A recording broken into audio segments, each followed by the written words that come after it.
Hello and welcome back. I am Hannah, also known as Singing Hin, and I am a music teacher and singing teacher in the northeast of England, but I also teach online, so don't feel left out. Okay, so I have a guitar here and I have a guitar here. Now this one, forgive me, isn't in tune, but the difference is quite obvious in that this is a solid bass, and when I play these strings, they are firstly really out of tune, but most importantly for us, they're really quiet. Can you hear them just about? Is it picking it up? But you couldn't really hear that. If I played that in a room full of people, they would be struggling to hear me. However, if I played this, you could hear it in a room full of people. So the difference between that and this is that that has a solid bass, and this dude has a circle in the middle. Has a circle in the middle, has the sound hole. And so what's happening with this is that the strings are vibrating, and they're actually only making the same sound as this. That's the sound these are making. What's happening is the sound waves are moving into the sound hole, are bouncing around in the wood and being bounced off the wood, and depending, get really technical here, but depending on the density of the wood, they're going to bounce at different rates, and I think that's part of what makes the sound richer and that. But for us, they're bouncing through this sound hole, getting bigger, and also, Neil, can you just come forward and put your hand on this when I do this? Can you feel anything?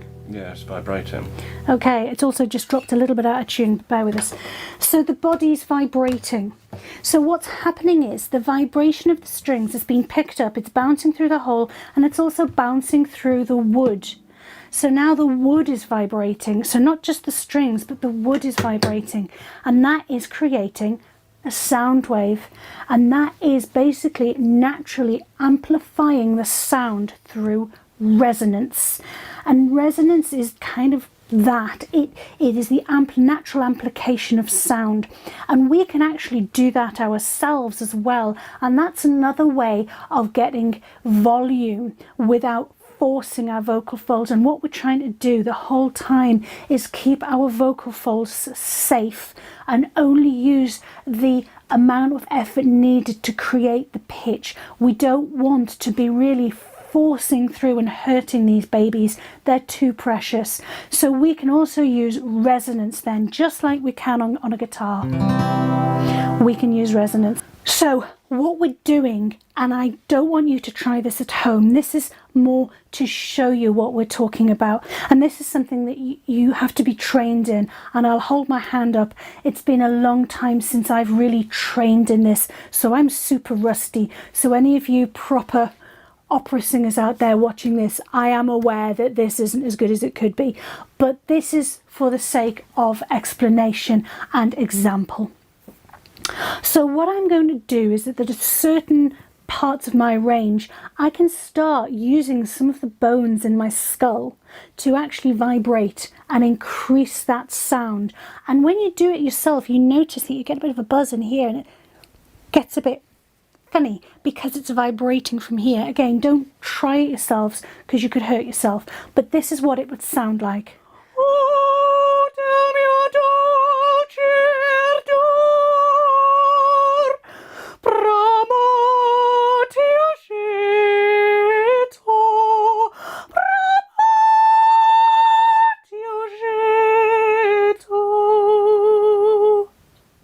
Okay, so again, I've probably remembered some of that wrong. So again, if you know that aria, I'm sorry. It's been a long time. But hopefully that's given you an idea of me essentially using my own natural resonators, which are some of the bones in my skull, and using them the same way as the body of a guitar to help vibrate, further vibrate, and strengthen that sound wave so that you hear it as a stronger sound wave, which gives you that perceived volume.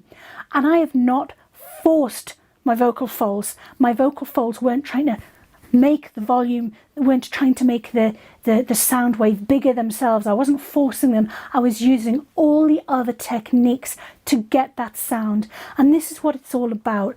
The whole way through, hopefully this month, you've picked up on me saying, don't force your vocal folds. How do you know you forced your vocal folds?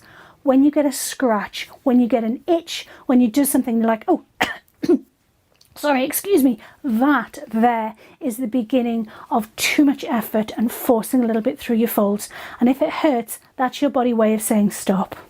If you want any more information, get in touch and we'll sort you out. Thanks so much for watching, and we'll see you next month.